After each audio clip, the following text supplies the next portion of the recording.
In 13 years, not one person at Nexus Energy Solutions, the fourth largest energy conglomerate in the United States, had any idea that the answer to humanity's energy crisis was parked in their own lot under the hood of a beat-up truck belonging to the man who mopped their third-floor corridor every Tuesday morning. Dale Mercer clocked in at 4:47 a.m. Not because the rule book said 5 o'clock, because 4:47 was when Dale Mercer arrived and had arrived every working day for 13 years, and the 13 minutes of empty hallway before the building woke up were the closest thing to peace he'd found inside these walls. He took the industrial mop from the third supply closet on the left, never the second, because the wheels on the second one squeaked through the empty corridors like something wounded and lost, and Dale had enough sounds in his head already without adding that one. He filled the bucket to the exact level he'd calibrated by feel sometime around year 2. Not so full it sloshed when he turned corners. Not so shallow, he ran dry before finishing the east wing. 13 years of learning which floors dried fastest, which conference rooms collected the worst, coffee spills on Monday mornings, which executives dropped their trash 3 feet from the can and never once thought about the person who closed the distance. He knew this building the way a man knows a house he never wanted to live in, every creak and cold spot, every room with a particular kind of quiet. The executive corridor on the second floor had the best quiet, wide and carpeted and lined with framed magazine covers and the glass-mounted patents that Nexus filed annually with the confident regularity of a company that had decided innovation was a brand attribute as much as a fact. Dale had stopped looking at those patents somewhere around year 4. In the early days, he'd pause the mop and read them standing in the corridor at 5:15 in the morning with the overhead lights still on their pre-dawn dimmer setting, and he'd feel something hot and specific move through his chest. Not grief exactly, not rage exactly, something that occupied the territory between them without settling into either. He'd learned that feeling was expensive. It cost concentration. It cost sleep. It cost the particular steadiness he needed to be a halfway decent father to a 16-year-old girl who deserved a father who was present, not one who was somewhere else inside his own head. So he stopped looking. He just pushed the mop. The janitor's closet at the far end of the executive corridor had a narrow window that faced the employee parking lot. Every morning around 5:15 after the east wing was done, and before he started on the conference rooms, Dale would sit on an overturned bucket with a cup of coffee from the vending machine down the hall. Bad coffee, reliably bad. The kind that tasted like it had been brewed with mild resentment, and watch the parking lot come to light. The sky out that window turned color in stages, charcoal first, then a kind of deep blue that reminded him of Sarah's handwriting in the lab notebooks, then the particular pink-gray that meant sunrise was 12 minutes out.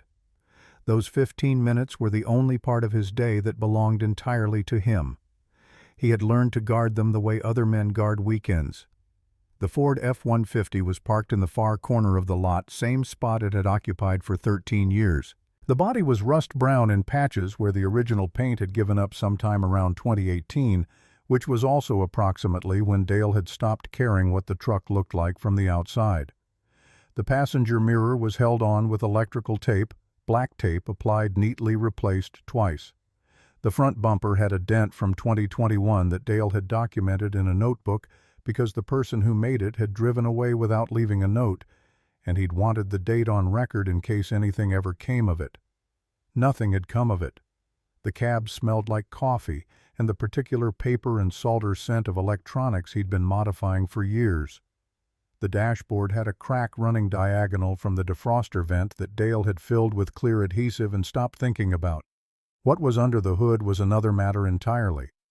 But that was something Dale kept to himself. Nora had said it at dinner 4 weeks ago, the same way she said most important things, with the flat certainty of someone reporting a fact that had already been verified internally, not asking for feedback, just making the landscape of her mind visible.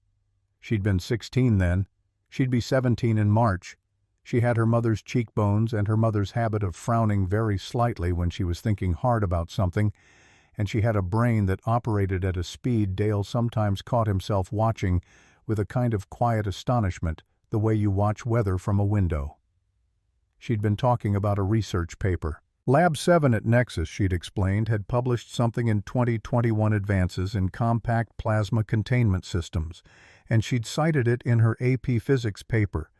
And the physics of it were genuinely interesting, and she'd been following their subsequent publications, and she thought she said settling her fork against the edge of her bowl with the particular care of someone making a serious announcement that she might want to work there someday. Nexus Energy Solutions. Their fusion research program was the most exciting thing happening in clean energy right now. She said it with her mother's steadiness, the kind that comes not from certainty about outcomes, but from certainty about direction. Dale had set his fork down. He hadn't said anything. Nora hadn't noticed she was already moving on to something about a problem set due Thursday, and Dale had sat at the table in the apartment on Caldwell Street and done the specific math of what it meant that his daughter wanted to build her future inside the company that had taken his wife's work and erased her name from it. He'd been protecting Nora from the full shape of that history since she was 4 years old. He'd told himself it was the right call. She was a child, the story was complicated, the grief was his to carry and not hers. He'd told himself he'd tell her when she was older. Then older came, and he told himself he'd tell her when the time was right. The time kept not being right. What he understood now, sitting at the table while Nora talked about plasma physics with Sarah's inflection and Sarah's hands, was that he hadn't been protecting his daughter. He'd been protecting himself from the conversation. And the result of that protection was that Nora was building a dream on top of a lie she didn't know existed, pointing herself toward the institution that had swallowed her mother's life's work and called it their own, and she was doing it with complete and genuine excitement, and Dale had made that possible by staying quiet. He decided at that table that he was done staying quiet. He hadn't known yet what not staying quiet would look like. He had a general sense it would be expensive. He'd done the math on expensive before. The annual Nexus Energy Solutions Innovation Showcase was the kind of event designed to remind everyone in the building of the precise distance between themselves and Claire Harrington. It occupied the main atrium glass and engineered steel and the particular grandeur of spaces built not for use but for impression, and it spilled outward in good weather, which this was into the courtyard and the adjacent parking areas. Caterers moved through the crowd with trays of food that cost more per piece than Dale made in an hour. The guest list this year included Senator Walter Caldwell of Texas, 2 venture capital partnerships that collectively managed more capital than several small nations, and a representative from the Department of Energy who had flown in from Washington that morning and looked like a man who understood that he was attending something consequential. Claire Harrington owned every inch of it. She was 41, the daughter of Gerald Harrington, who had built Nexus from a Texas energy consultancy into a conglomerate worth $140 billion before dying of a stroke at 73. Gerald had taken Nexus public in 2007, survived the financial crisis through a combination of ruthlessness and genuine strategic intelligence, and spent the last decade of his life positioning the company as the leading private investor in fusion energy research. A positioning that depended entirely on intellectual property that Gerald had acquired through means Dale Mercer understood very precisely and had spent 13 years unable to do anything about. Claire had taken over 3 years before Gerald's death, when his health made the transition necessary. She ran the company with a particular quality of efficiency, not cruel, not indifferent, but absolute. She understood energy markets with the kind of fluency that looks from the outside like intuition, but is actually just the accumulated result of having read everything and forgotten nothing.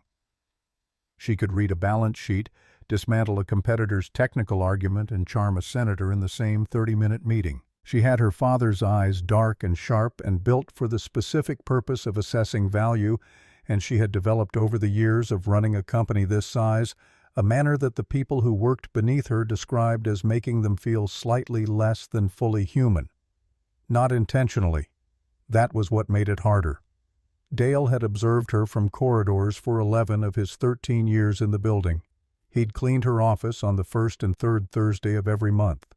He'd learned which days she arrived early, which meetings ran long, which mornings she left her desk in a state that indicated a difficult phone call had happened just before. He'd watched her the way you watch something you need to understand without being understood watching it. She had never in 11 years of him cleaning her office looked at him directly. That was not unusual. It was not malice. It was the particular inattention of a person who has never had reason to think of the people who maintain the environment around them as people with inner lives of their own. Derek, the facilities coordinator, found Dale in the East Corridor at 4:30 in the afternoon and delivered his instructions with the anxious specificity of a man who had been burned before. Cleaning staff remained in back corridors during the showcase event. Service elevator only. If Mr. Kellerman, Nexus's head of operations, a man with no sense of humor and a very developed sense of hierarchy, saw anyone from facilities in the atrium or the adjacent areas, it was Derek's problem and Dale's problem, and honestly, everyone's problem, and Derek was asking Dale specifically because Dale was the one whose route brought him closest to the event perimeter. Dale said yes. He meant it. He had no interest in the showcase. The complication was the truck. He'd parked it in this far corner of the employee lot at 4:42 that morning, same as every morning. What nobody from the facilities team had been informed, because the internal communications on this had apparently moved through channels that didn't include janitorial scheduling, was that this year's showcase had expanded its outdoor footprint into the east parking area.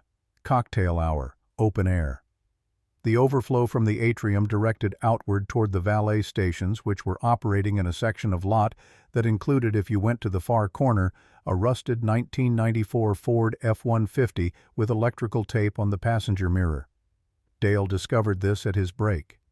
He went out the side door the way he always did, moving with the particular purposeful quiet of a man who had learned to navigate this building without drawing attention, and he walked into the edge of the event the way you walk into a glass door suddenly and with no good options. He kept his head down, he knew the geometry of not being noticed. Don't make eye contact. Don't slow down. Project the body language of a person who belongs to the space you're moving through, even if you don't. He'd gotten good at this over 13 years. He was 30 feet from the truck, then 20, then 12, and he was going to make it. Is that thing actually parked at our event? The voice carried the way voices carry when they're accustomed to carrying, not loud, just calibrated to travel. Dale had heard it through closed conference room doors and the ambient noise of a busy floor. He stopped walking. Someone tell me that belongs to one of the valet contractors. He turned. Claire Harrington stood 15 feet away with a glass of sparkling water in her left hand and Senator Caldwell at her right elbow. 3 executives positioned themselves just behind her, already adjusting their orientation to mirror her attention the way bodies in rooms with power gradients tend to arrange themselves around whoever has the most. Behind them, the particular cocktail party phenomenon had begun, that slow swiveling of attention that happens when someone with authority finds something worth looking at. People stopped mid-sentence. Drinks paused between table and mouth. The crowd assembled itself into an audience the way crowds do without anyone deciding to. The truck. His truck. 30 feet away, rust-brown and patient. "Whose is that?" Claire asked, and the way she said it was not a question with an uncertain answer. It was a performance with an audience already assembled. She had already found tonight's entertainment, and her head had tilted at the angle that meant she was working a room now, not talking to a person. Derek materialized at Dale's elbow from somewhere to the left, arriving with the expression of a man watching a disaster he'd been specifically assigned to prevent. His voice came in at a frequency designed to reach Dale and not the crowd. "Mr. Mercer, you cannot be here. If Kellerman sees you near the... Is that yours?" Claire was looking at Dale now. She had taken 5 steps forward, and the crowd had come with her, the iron filings and magnet dynamic fully operational. The senator had stopped talking. Grant Holloway, who ran a $12 billion clean energy investment fund and had described himself to Dale once in a hallway interaction Dale was not supposed to have had as impossible to impress, had turned from a conversation with a DOE official to watch. Dale looked at Claire Harrington. She was dressed in a steel-gray suit that fit with the precision of something built rather than bought. Her hair was dark and cut with an economy that suggested someone who had made a decision about what her time was worth and applied that decision consistently. She had Gerald Harrington's eyes.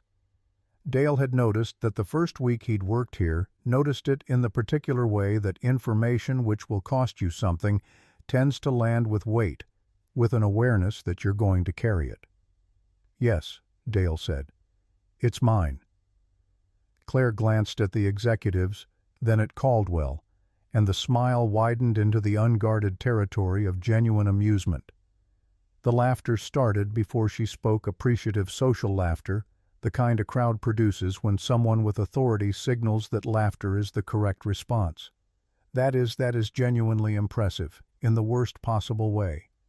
She turned to address the assembled group with the easy ownership of someone who has never once stood in a room and wondered whether she belonged in it. "Senator, I want you to understand what you're looking at. That vehicle, that particular artifact, is parked at our innovation showcase, at an event where we are literally announcing the future of clean energy." She let the pause do its work. "What year is that?" "94, Dale said. 1994.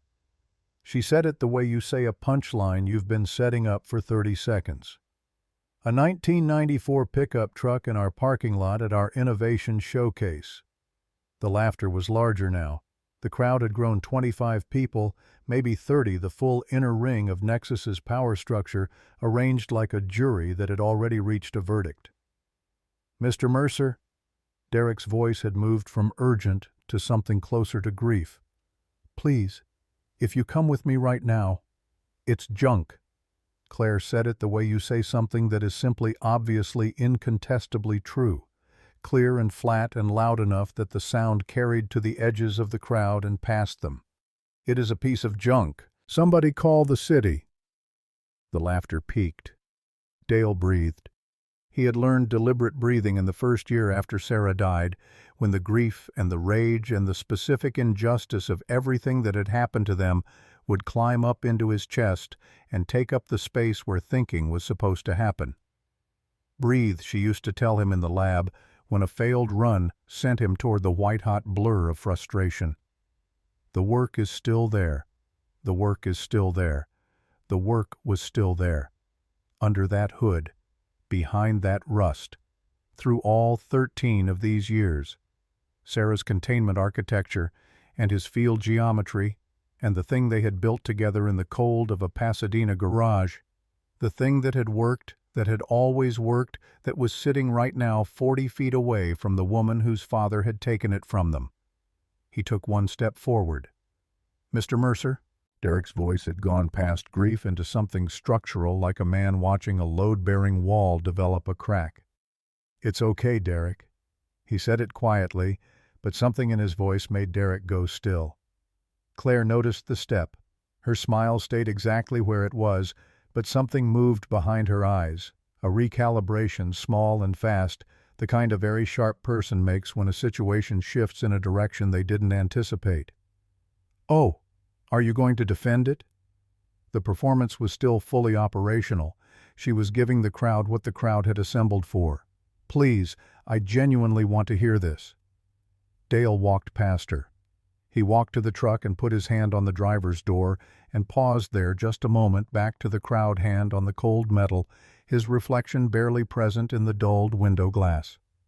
He remembered the night they'd finished the first stable run. The converted garage on Moreno Avenue in Pasadena, January, cold enough that their breath showed even inside. The readings coming back perfect. Sarah grabbing his arm, both of them staring at the monitor in the particular silence that happens when language hasn't caught up to what you're experiencing. "We did it, Dale." He opened the door. He got in. He entered the key sequence, not just the ignition, the secondary sequence he'd built into the modified -6 inputs that armed the reactor's operational mode.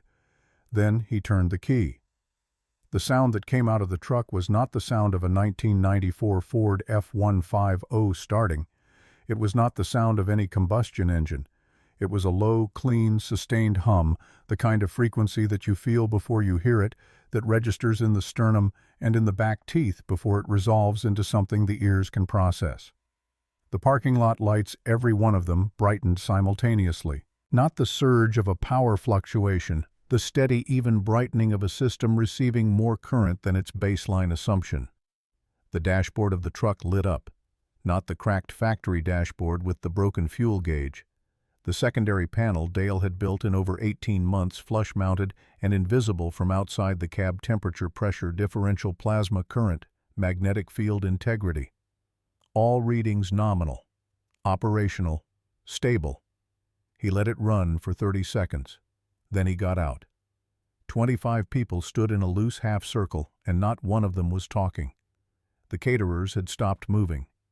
Senator Caldwell had his drink halfway to his mouth and had made no further progress toward completing that motion. Grant Holloway, who later described the moment in an interview by saying he had felt the hair on his forearms stand up before he understood why, stood very still with his eyes on the truck and one hand pressed flat against the side of his leg as if he needed the contact with something solid. Claire Harrington stood exactly where Dale had left her, and her face had done something he would not have predicted. The certainty was gone, not replaced by anything performative, not confusion or embarrassment, or the managed expression of a public figure recalibrating. Just gone. The ownership that was so fundamental to her manner that it was indistinguishable from her actual face had simply vacated, and what was underneath it was something unguarded and still. "What?" she said and stopped. "What is that?" Dale looked at her. 13 years of corridors, 13 years of bad vending machine coffee in the window light, 13 years of pushing a mop past patents with his name stripped out of them. "That," Dale said, "is the Phoenix reactor, the first stable compact fusion drive in human history. My wife and I completed the initial prototype in January of 2012. Her name was Sarah Whitfield Mercer. She was a plasma physicist. She was the best applied physicist I have ever known or read, and I have read widely on the subject." He let that land. "We funded the research ourselves. My NASA pension, a research grant from Caltech where Sarah had been a postdoctoral fellow, a second mortgage on our home in Pasadena. We worked from 2006 to 2012 in a converted garage. The first successful stable run was January 14, 2012 at 2:17 in the morning. I have contemporaneous documentation of every phase of that development lab, notebooks, digital records, time-stamped natively, video footage of 7 key experiment runs. The documentation is unambiguous." He paused. "In April of 2012, we were approached by Gerald Harrington personally. He offered us $40 million for a full technology transfer. We declined. We were in the middle of scaling the prototype, and we believed correctly, as it turned out, that the technology was worth substantially more, and that we could bring it to market ourselves." The parking lot was the quietest it had been since 4:42 that morning. What followed was a coordinated legal operation that I didn't understand at the time and spent the following 2 years reconstructing. The lawyer Gerald's office recommended to us a man named Paul Strickland, who presented himself as an independent IP attorney, was on retainer with a firm that had done work for Nexus for over a decade. He advised us to sign a non-disclosure agreement before entering formal negotiations, which was standard practice. What was not standard was a clause embedded in that NDA language that transferred provisional licensing rights to any technology discussed during negotiations to Nexus Energy Solutions in the event that a final agreement was not reached within 90 days. He watched Claire's face. Something was moving across it in real time, something she was not managing. "We didn't know that clause was there. Strickland told us it was boilerplate. We were scientists. We understood plasma physics and magnetic field geometry and deuterium isotope ratios. We did not understand contract law. The 90 days elapsed while we thought we were still negotiating. In November of 2012, we received a letter informing us that Nexus had filed provisional patents on the Phoenix reactor technology under the terms of the NDA. By the time we found a new lawyer and understood what had happened, the filing windows for contesting the patents had closed. Strickland had managed the timeline with surgical precision. He reached into the breast pocket of his gray work shirt, Nexus Energy Solutions embroidered on the chest, same as every day, and removed a folded piece of paper. He held it up. He did not offer it to anyone. I have the schematics. I have always had the schematics. The field geometry, the magnetic coil configuration, the specific architecture that transforms a theoretical model into an engine that actually runs was never written down in any file your father's team acquired from us. I kept it here. He touched his temple. And in Sarah's notebooks, which your father's team didn't know existed. Your R&D department has been trying to replicate this technology for 10 years. I have read their reports. The recycling bin outside Lab 7 Tuesday mornings 5:30 a.m. They cannot get there without the field geometry. They will not get there, not in the direction they're currently moving. Senator Caldwell had set his drink down somewhere. He was watching Dale with the focused attention of a man who had spent 22 years in Washington, developing the ability to distinguish between a situation and a spectacle, and had just made a determination about which category this was. I have been working in your building for 13 years, Miss Harrington. 3rd floor East Corridor Tuesday mornings. Executive conference room Thursdays. I cleaned your office twice a month for 11 of those 13 years. You signed my performance review in 2019. You wrote satisfactory in the comments and drew a line under it. A sound moved through the crowd, not laughter, something involuntary and different, the sound of a group of people absorbing information that was rearranging something. Claire's jaw moved. She stopped before sound came out. Your company has been filing patents on my wife's work for 10 years. Her name does not appear anywhere in your intellectual property documentation. It does not appear on your website. It does not appear on the wall in your lobby next to the names of your other innovators. Sarah Whitfield Mercer solved one of the hardest problems in the history of physics. She solved it in a cold garage with equipment we bought on credit. And she died in March of 2014 at 37 years old, without ever seeing the inside of a patent office or a courtroom again after your father's team finished with us, because she spent the last 14 months of her life fighting something that wasn't an energy company, and she was tired. The hum of the reactor filled the parking lot, steady and even and clean. Not loud. Present. Her name should be on that patent. It should mean something. The silence had mass. It pressed against the chest. It made the ordinary sounds of the world distant traffic on the highway 2 blocks north, the low industrial hum of the building's HVAC, cycling feel like intrusions from a different, smaller reality. Holloway was the first one to make a sound, and even then it was barely audible. A breath released very slowly, as if he'd been holding it since the reactor started and had only just remembered how to exhale. He was 53 years old, had a Cornell physics degree he'd abandoned for finance at 24, and had spent nearly 3 decades managing investments in energy technologies that kept almost working. He said very quietly, and to no one specifically, "That's a plasma containment signature." Nobody responded to him. Claire hadn't moved. Her glass was still in her left hand. The sparkling water had gone still. Something behind her eyes had done what water does just before freezing, gone very quiet, the molecules slowing the surface, going smooth in a way that isn't calm, but is the precursor to something else entirely. Senator Caldwell stepped forward. He was 64 years old, Walter Caldwell of Texas, a man who had sat in rooms with a great many powerful people over a long career, and who had developed the relatively rare quality of being able to read where a room actually was, rather than where it had been 30 seconds ago. He said carefully, plainly, the way you say something that is simply true and needs to be said plainly, "I think it might be worth hearing the man out." Claire looked at him. Something crossed her face that Dale couldn't entirely decode. Frustration, yes, and under the frustration, something that almost looked like relief at being given a direction.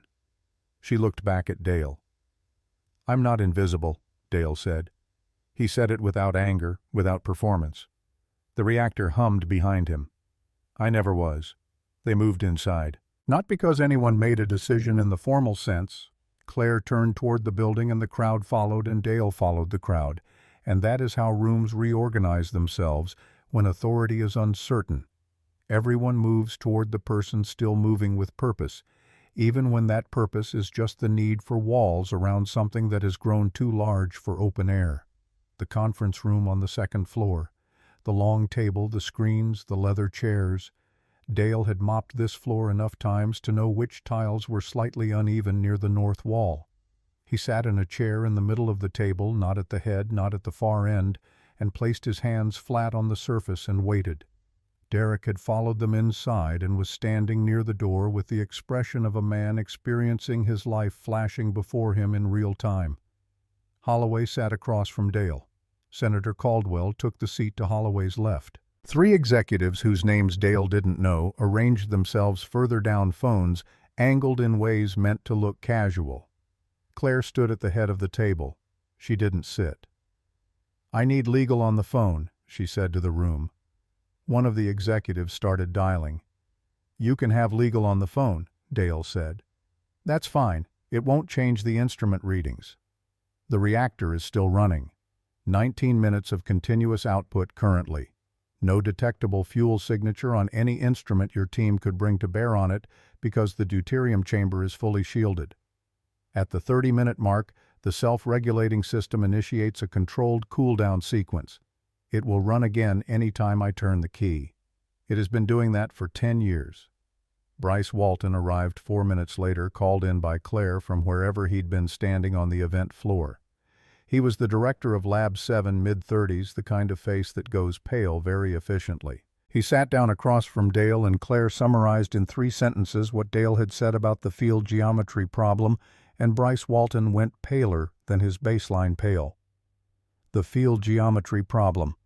He said it to himself first, then looked at Dale, and Dale watched it happen in real time.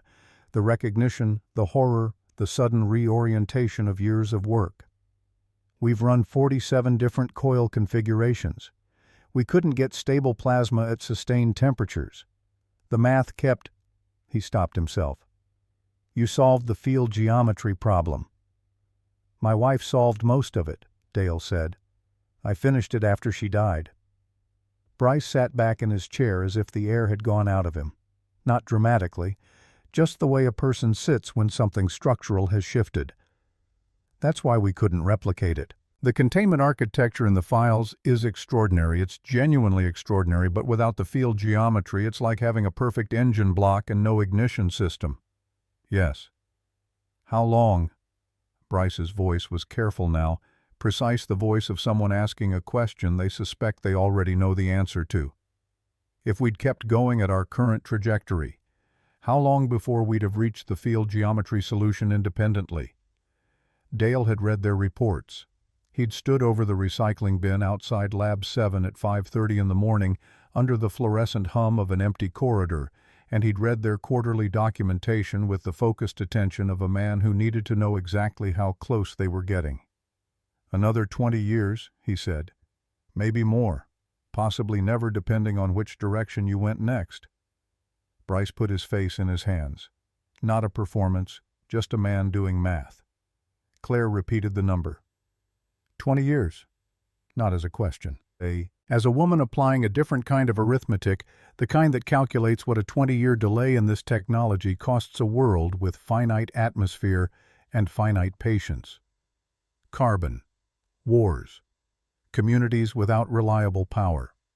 The particular arithmetic of a person who understands energy markets at the level she does, suddenly applying that understanding to a timeline that had just shifted beneath her.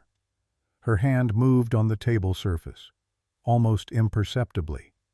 The CEO instinct to manage every variable in a room pressing up against the knowledge that she had not managed this one and could not retroactively manage it.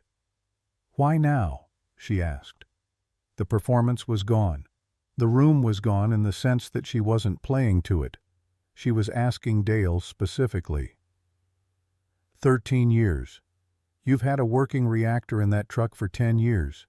You've been in this building every morning. Why tonight? What changed?" Dale was quiet for a moment. The reactor hum, faint but present through the conference room walls, held the silence with him. "My daughter," he said. "Nora. She's 16. Last month she told me she wanted to work at Nexus someday. She'd been following your lab's 7 publications. She cited one of your containment architecture papers in her AP Physics paper, the 2021 paper. She said it like it was the dream, like this place was the pinnacle of what she could reach for. He looked at the table. She doesn't know what her mother built. She doesn't know what happened to us. I've been trying to protect her from it since she was 4 years old. And what I actually did by staying quiet was let her build a future on top of a lie she didn't know she was standing on. Let her look at the research coming out of Lab 7 and feel inspired by it without knowing that the foundation of that research has her mother's name on it, and her mother's name isn't anywhere on it at the same time. He looked up. I decided I didn't want to do that anymore. Sometimes the work you do and the work you are aren't the same thing. I spent 13 years accepting that. My daughter doesn't have to. The room was very still. The executive who'd been dialing legal had stopped dialing.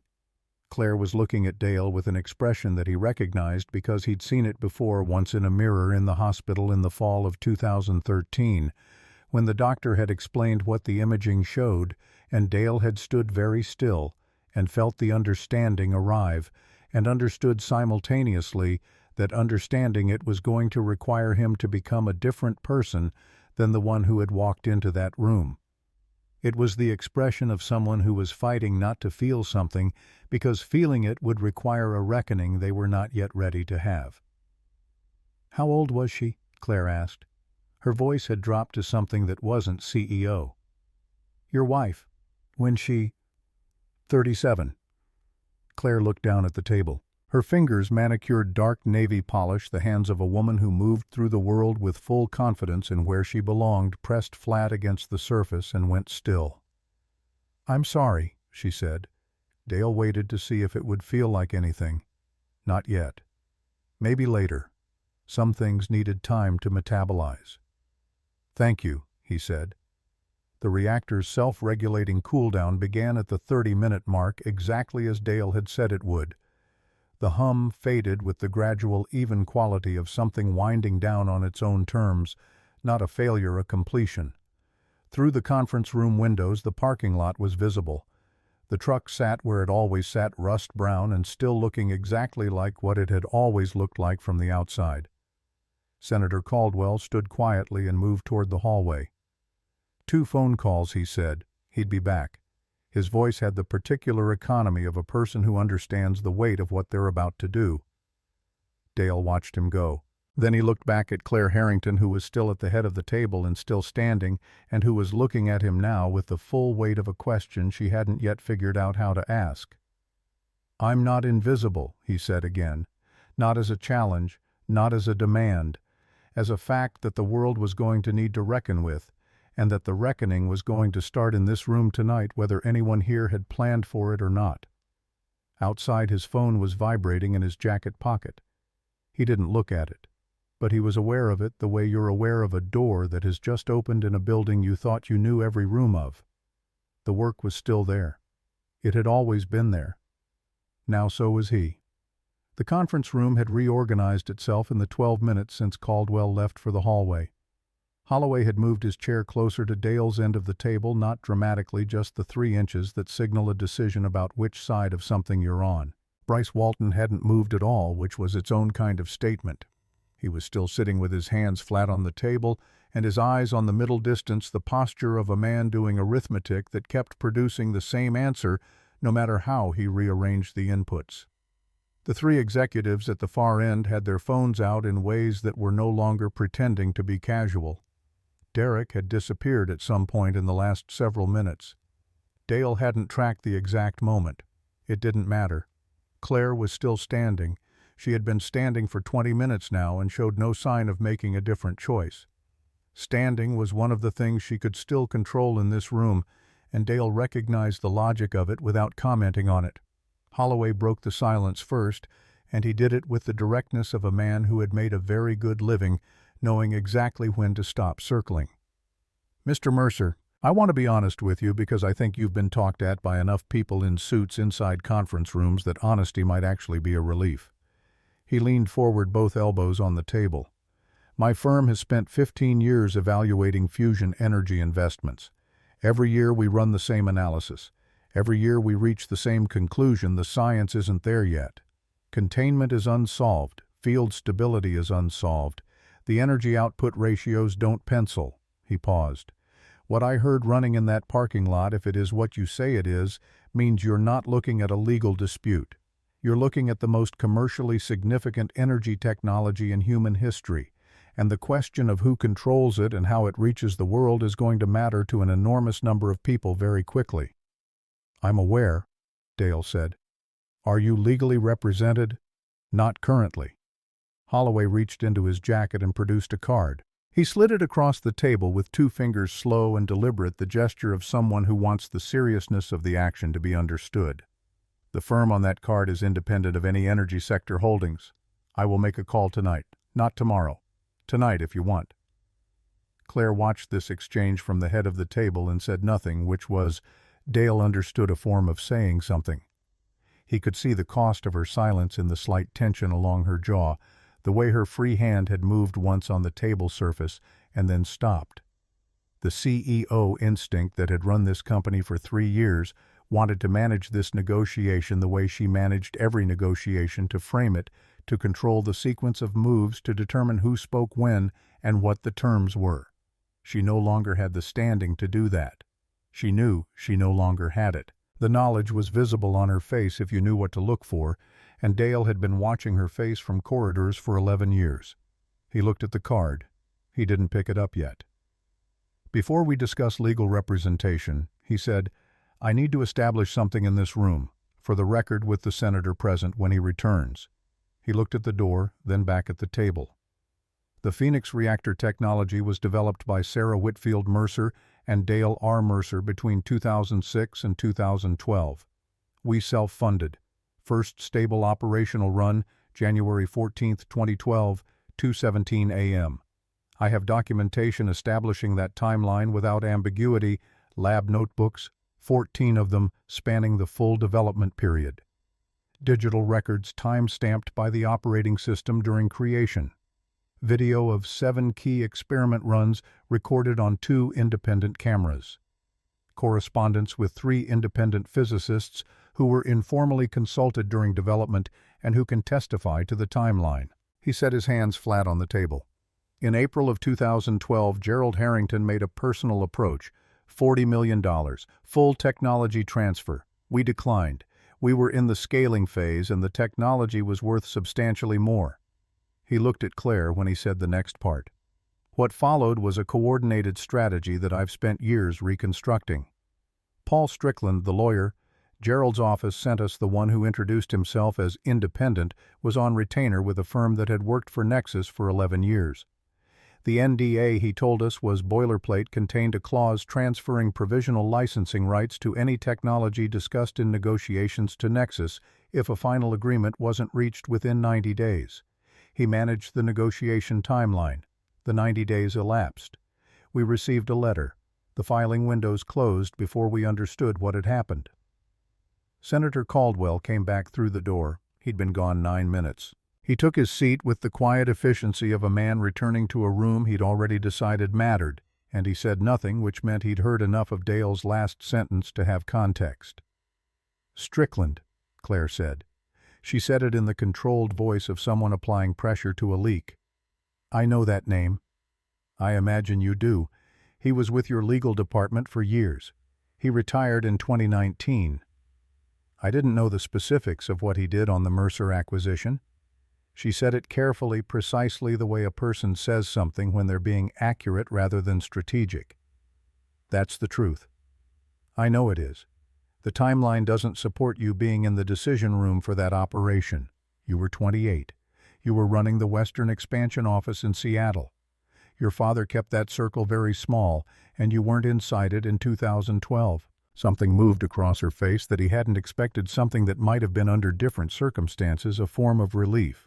Not absolution, just the particular quality of being seen accurately by someone who had reason to see you inaccurately. "That doesn't absolve you," Dale continued, "but it changes the shape of the thing." "What do you need from me?" she asked. "Right now, in this room. Not legally, not strategically. What does tonight require? I need you to authorize your technical team to conduct a full independent verification of the Phoenix reactor.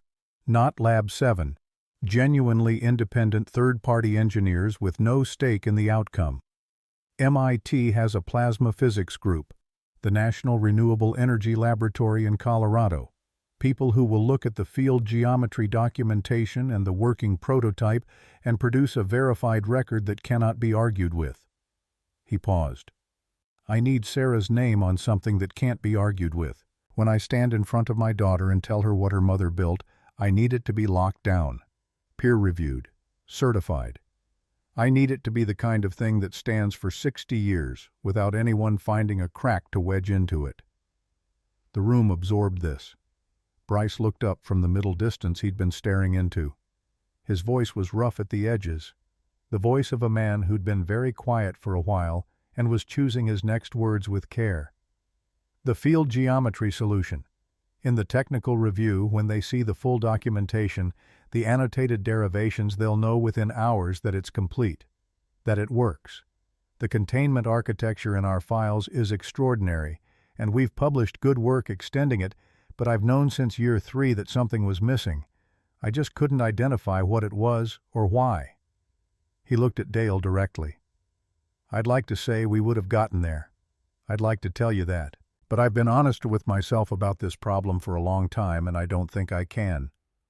20 years was the conservative estimate, Dale said. Not cruelly, just accurately. I know. Bryce pressed his hand briefly over his mouth.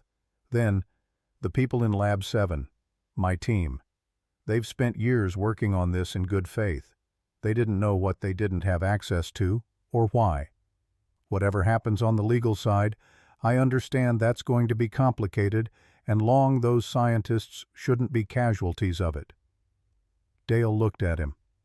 Bryce Walton, mid-30s, who had spent a decade working with a piece of technology he'd never known, was incomplete in a specific and deliberate way, who had published papers under his own name, extending research that wasn't his company's to own. He looked hollowed out and genuine, which was a combination Dale found unexpectedly that he could work with. I know, Dale said. They're good scientists. This isn't their fault. I'm not saying it for their sake. I'm saying it because Sarah believed in the work more than she believed in the credit. She kept wanting to trust people's relationship with science, even when their relationship with business was something else entirely. That's actually part of how your father was able to do what he did. She kept extending good faith past the point where the evidence supported it. He stopped. I'm trying to honor that, even when I don't entirely feel like it. Claire said she'd authorize the independent review. She said it the way she made decisions cleanly without preamble, with the implicit understanding that once said it was done. The Bryce sat with that for a moment, then nodded once the nod of a person accepting a rearrangement of their world. Caldwell, who had been quiet since his return, put down the small notepad he'd been writing on and spoke in the plain register he reserved for things that didn't require rhetoric. Mr. Mercer, I've been in Washington for 22 years. I've sat in rooms with smart people talking about the future of energy.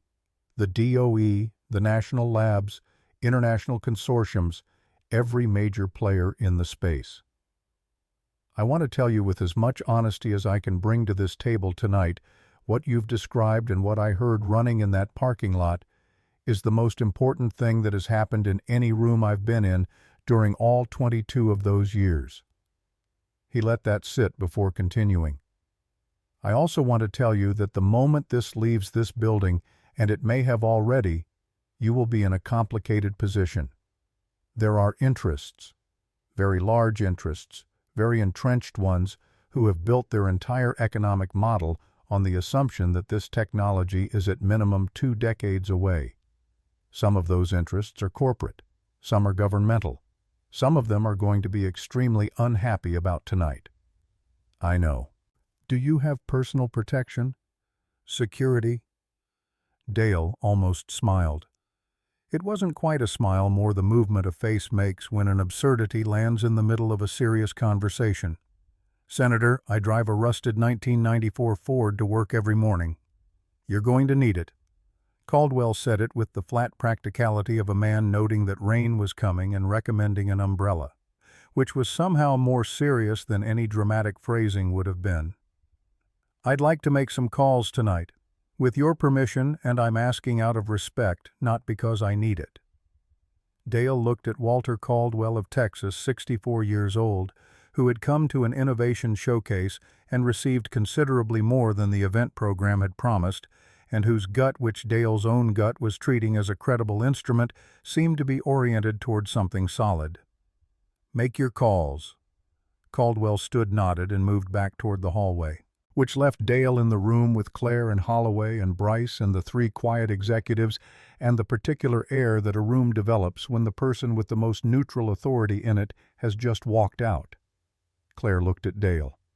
Then she looked at the others and said evenly, "Give us a few minutes." It wasn't a question. Holloway stood without comment. Bryce followed. The three executives filed out. The door clicked shut, and the room was suddenly very quiet and very small in the way rooms get when they contain only two people with a large shared history. Claire pulled out a chair and sat. She did it slowly with the particular quality of a person whose legs had made a decision their brain was still processing. She set her hands on the table. The composure was still there. It was structural at this point, the thing holding the rest of the architecture up, but it was thinner than it had been in the parking lot. "I need to ask you something," she said, "and I need you to hear it as what it is, not as a legal strategy, not as a positioning move." She looked at him directly. "Did you come here tonight specifically to do this?" "No. I came here tonight to check on my truck. You expanded the showcase into the parking area and didn't tell the facilities team." Something crossed her face that, in a different context, might have been close to humor. Not quite. The precursor to it. "That's Derek's fault. He was supposed to coordinate the lot allocation. Derek was trying very hard to get me out of there. He's always trying very hard to prevent something." She was quiet for a moment. "I'm going to ask you something else, and the same conditions apply." Her eyes were steady. "When you look at me, when you've looked at me for 13 years from those corridors, do you see my father?" Dale considered this with the seriousness it deserved. He had thought about this question, or the version of it he'd constructed in his own head, over 13 years of Tuesday corridors and Thursday conference rooms, and the small window in the janitor's closet that faced the lot where his truck sat every morning. "I see someone who inherited what he built and what he did, and who has had to decide every day since what to do with both of those things. That's not the same as being him." Claire held his gaze. "I want to ask you something about the settlement." "I'm not signing a settlement. I haven't offered one yet." "You're about to." She didn't deny it. "My board is going to want this contained. The moment legal calls back with a full read of your documentation, and based on what you've described that read, is going to be unambiguous. The instinct of every person in this company's legal structure is going to be to offer you a number and a non-disclosure agreement and make this a private matter." "I know. I'm telling you this because I want you to know it before they call back, not as a threat, as information." Her voice was careful and even. "I'm also telling you that I'm not going to push you toward that outcome." Dale looked at her. "Why not?" "Because my father built this company on other people's work and let them disappear. And I inherited the benefit of that without asking enough questions about where the benefit came from." She said it in one sentence flat, and even the way you say something you've been constructing for a while and have finally found the courage to use. "And the minimum I can do, not the right thing, the minimum is not fight you when you try to make it visible." They sat with that for a moment. "What do you actually want?" she asked. "Not legally, not officially. What does Dale Mercer want from tonight?"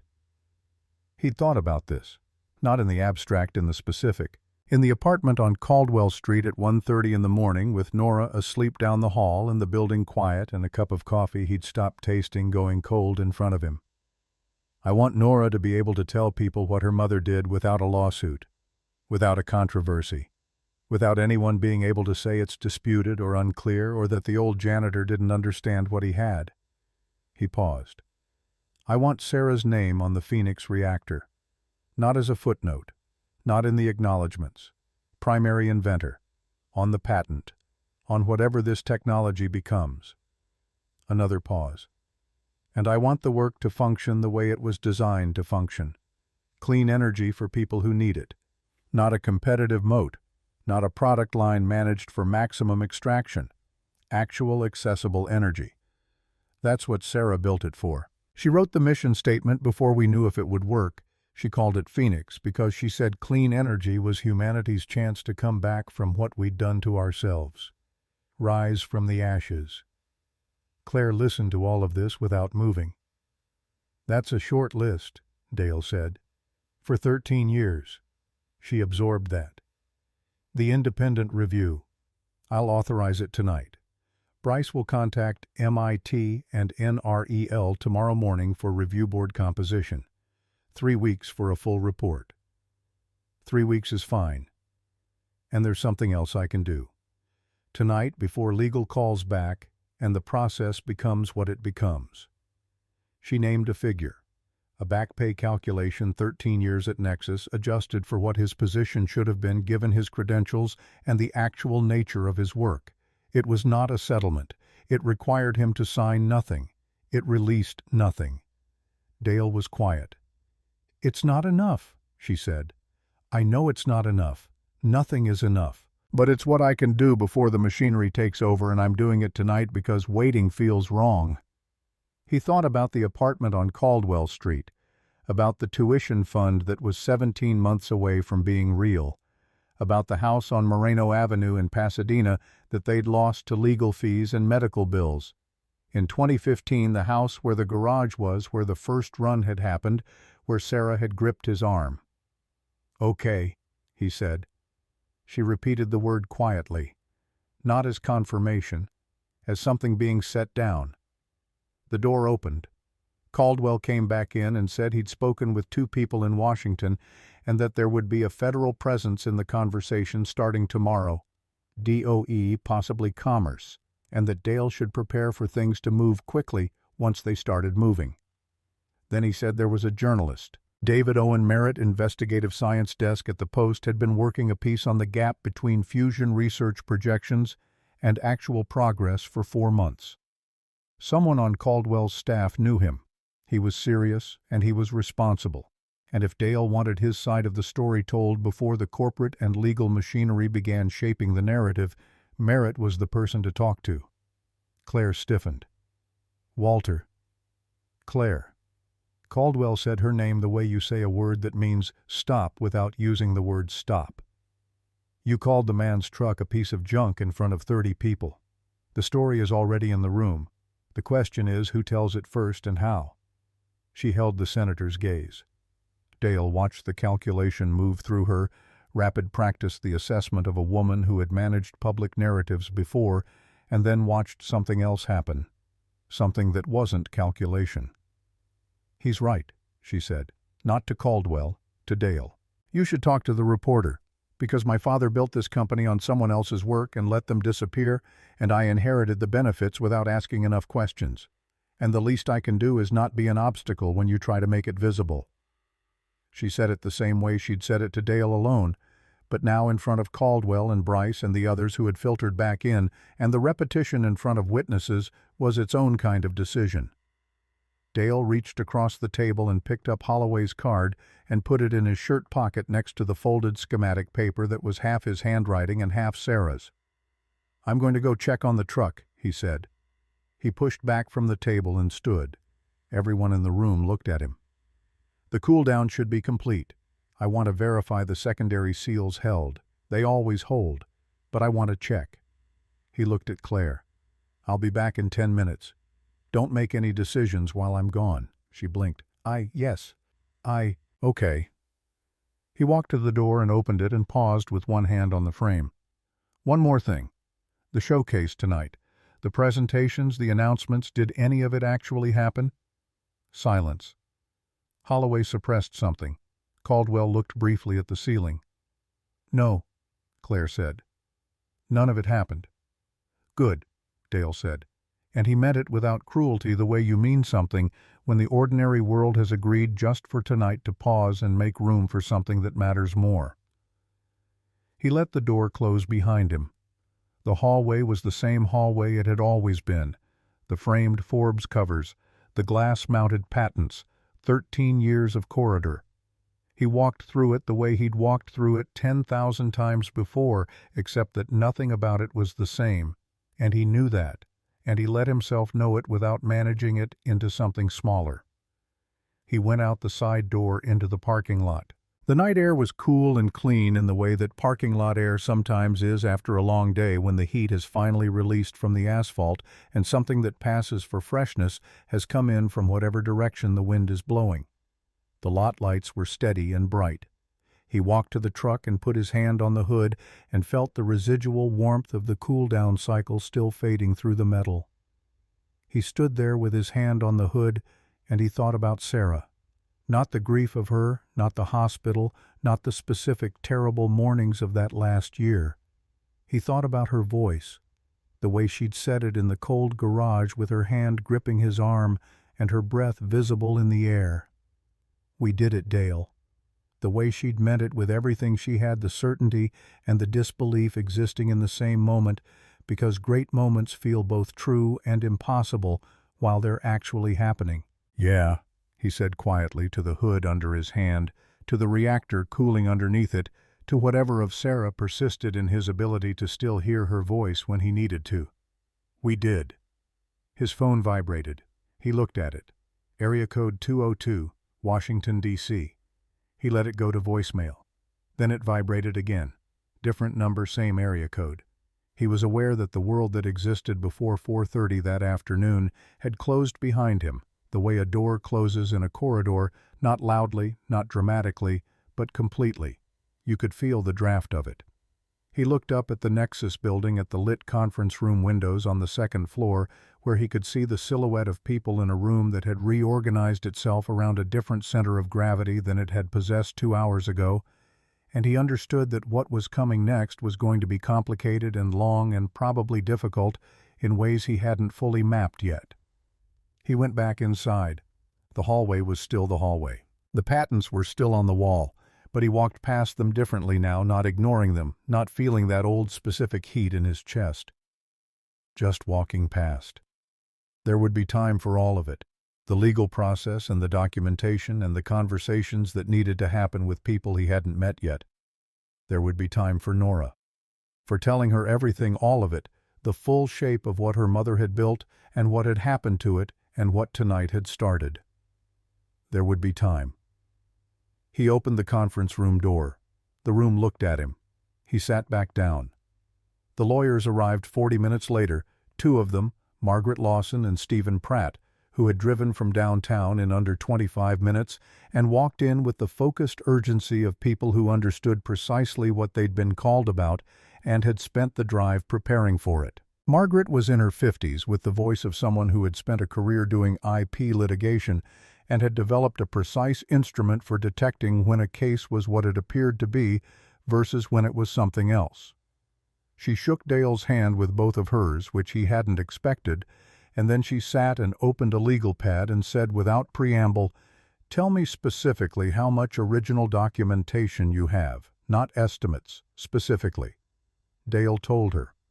Lab notebooks, 14 spanning 2006 through 2012. Digital backups on an encrypted drive time-stamped natively by the operating system during creation, not backdated, not transferred, created in place at the time of the work. Video footage of 7 experiment runs, including the final stable test recorded on 2 independent cameras because Sarah had believed in redundancy and had insisted on it even when the recording setup was awkward and added time to the process. Correspondence with 3 independent physicists' names. He gave people who were still active in the field, who had been consulted informally during development, and whose responses documented the timeline from an external perspective. The second mortgage document on the Pasadena property, which established the private funding dates with the precision of a financial instrument, and the field geometry, which had never existed in any external document because he'd kept it in his head and in Sarah's annotated notebooks, which Nexus didn't know existed, and therefore hadn't been able to acquire. Margaret was quiet for a moment after he finished. Then, "Dale, I need you to understand what I'm saying when I tell you this. This level of contemporaneous documentation for a technology of this significance with this timeline, this is not a difficult case. IP cases are always complicated in practice, but the documentation you're describing changes the calculus substantially. They took everything they could reach, and they couldn't reach your lab notebooks because they never knew they existed. They couldn't reach the field geometry because you never wrote it down anywhere accessible." She paused. "Sarah always said write everything down," Dale said. "It was her rule. She had a system. Her system just won your case." Stephen Pratt, who had been reviewing something on his phone since he sat down, looked up. "We'll file the initial action within 72 hours. Full claim patent restoration, back royalties, damages. Not a settlement negotiation. A claim." He looked at Claire.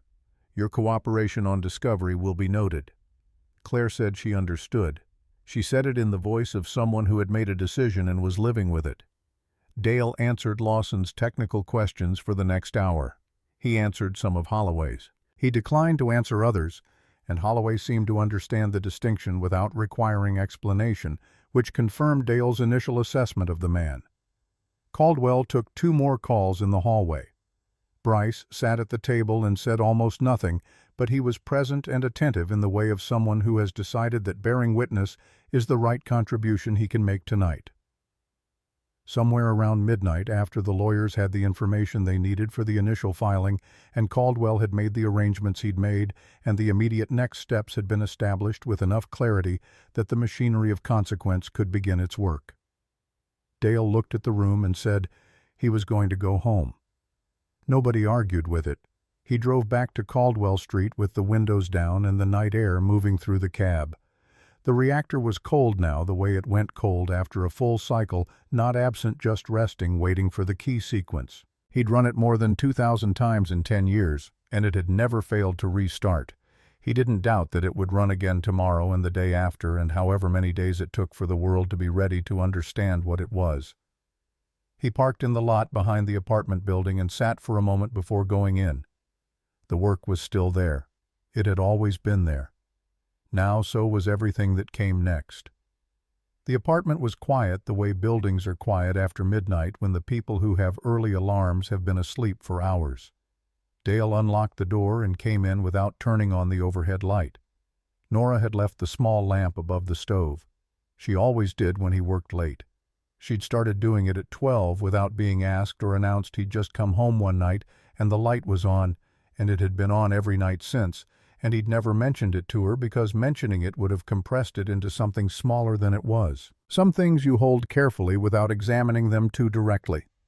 He sat at the kitchen table in the lamplight with his hands wrapped around nothing and thought about what he was going to say to her in the morning. He'd been building that conversation in theory for 13 years. In practice, he'd been avoiding building it, stacking the materials in a corner of his mind, and telling himself the right version of himself would come along to use them, some less exhausted, less complicated version who could hand her the truth without all the weight of his own history attached to it. There was no such version. The version at the kitchen table at 12:47 in the morning was the one she was going to get. And she deserved it.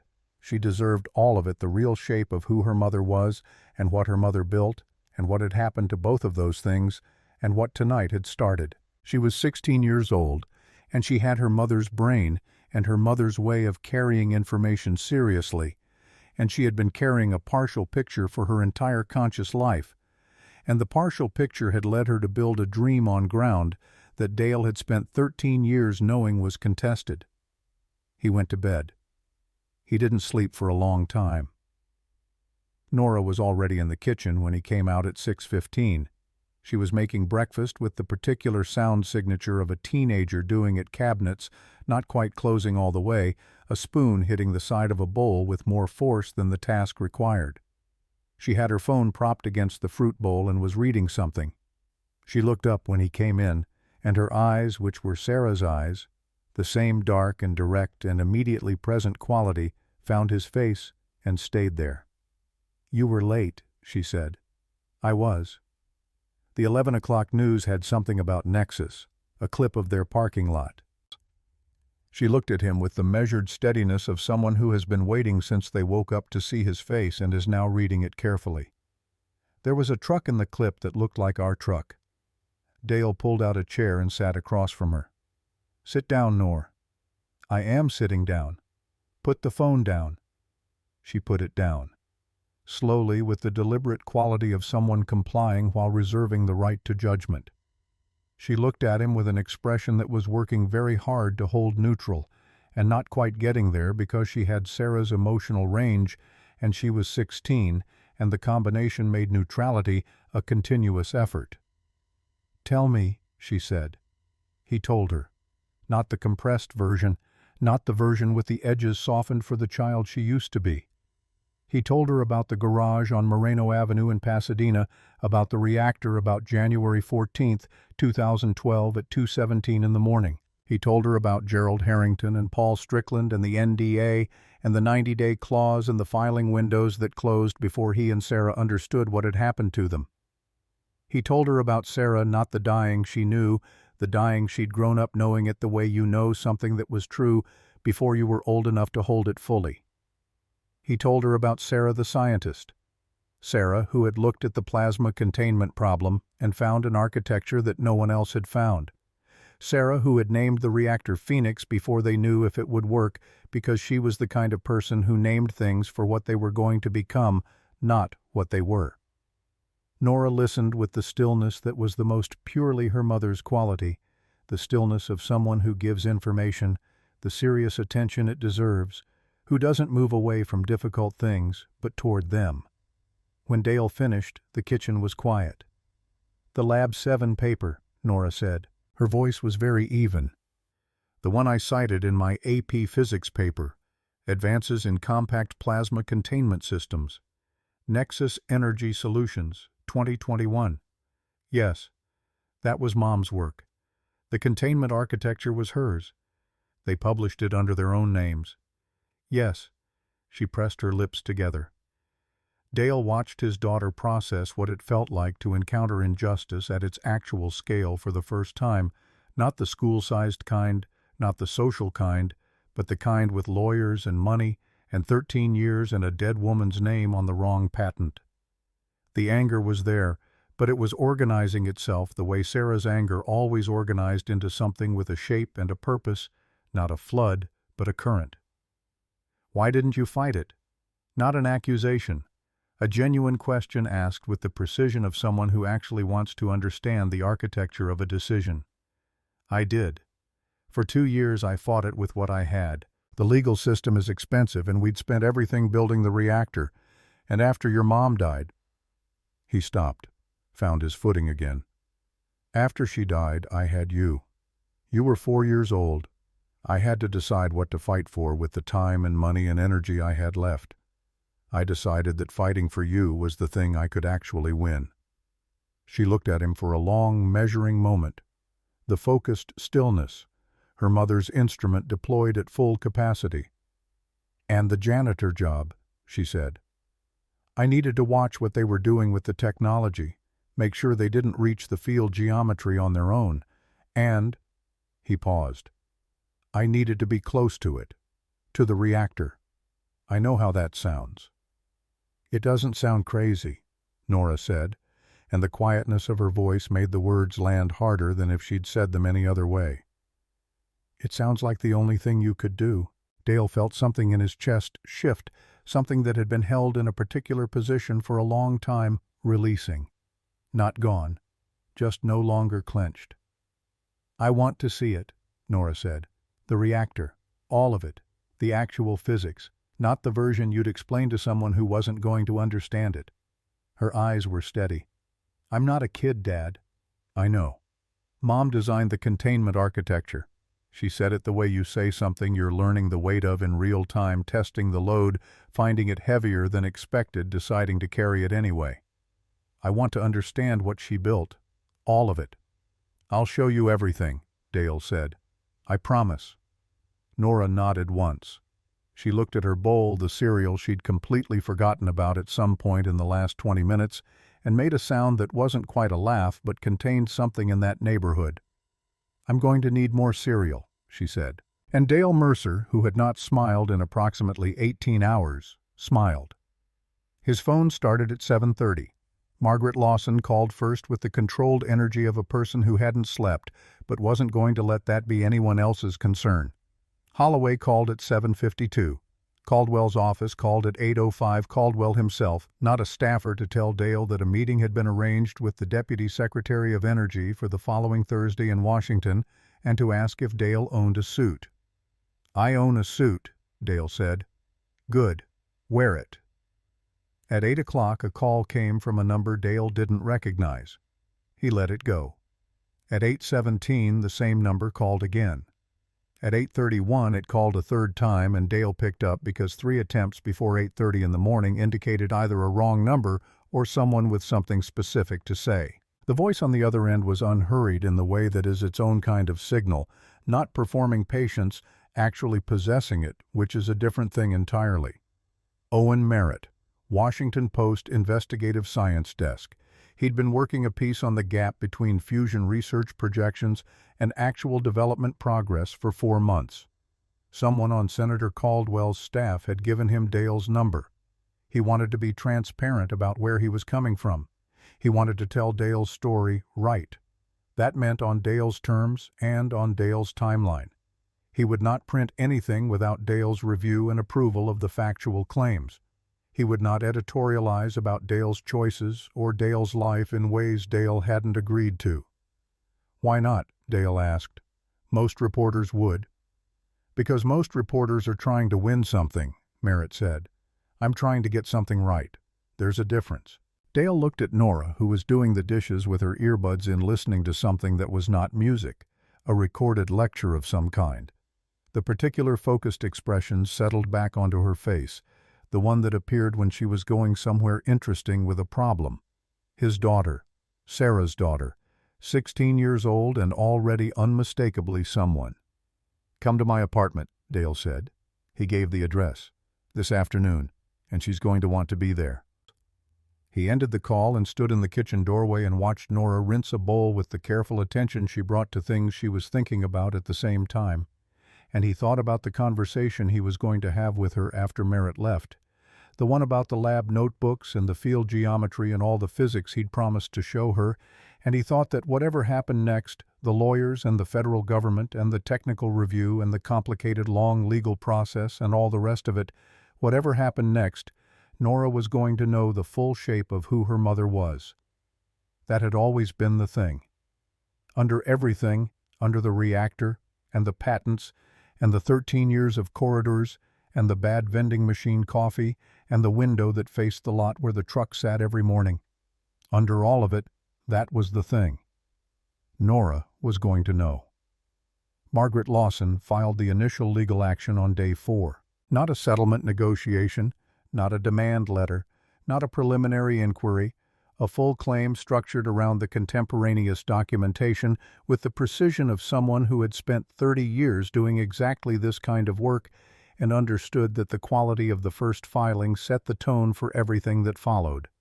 Patent restoration, back royalties, damages calculated from the date of the first Nexus publication that drew on the containment architecture. The filing was 63 pages and cited 14 lab notebooks, 7 video recordings, 3 independent physicist correspondences, and a second mortgage document from a Pasadena property that no longer belonged to Dale Mercer. The Nexus legal team's response when it came on day 6 had the particular quality of a document produced by very smart people who had just realized the ground they were standing on was not the ground they'd assumed. It was careful and controlled and professionally composed, and it said almost nothing, which was itself a form of information.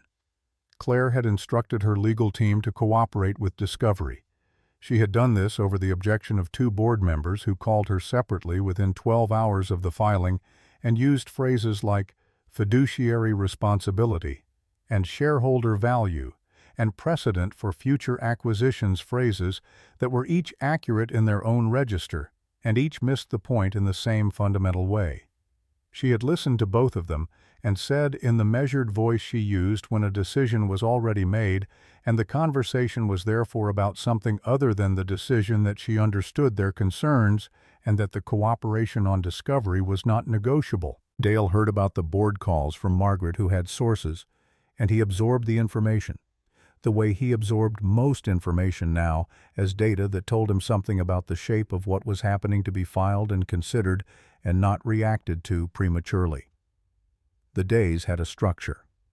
Margaret called in the mornings, usually before 7, with the controlled energy of a woman who ran on 4 hours of sleep and considered this a personal efficiency rather than a deprivation.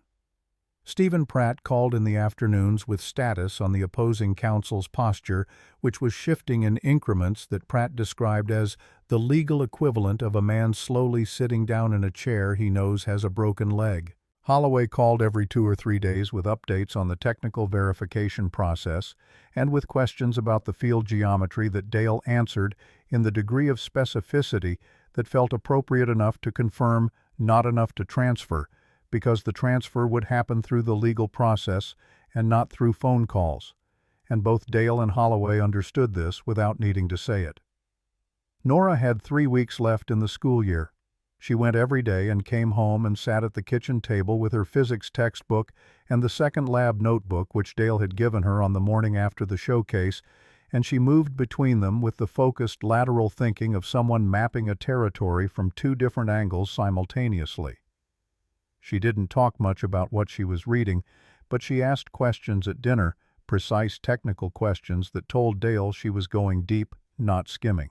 The kind of questions Sarah used to ask when she was working through something that mattered.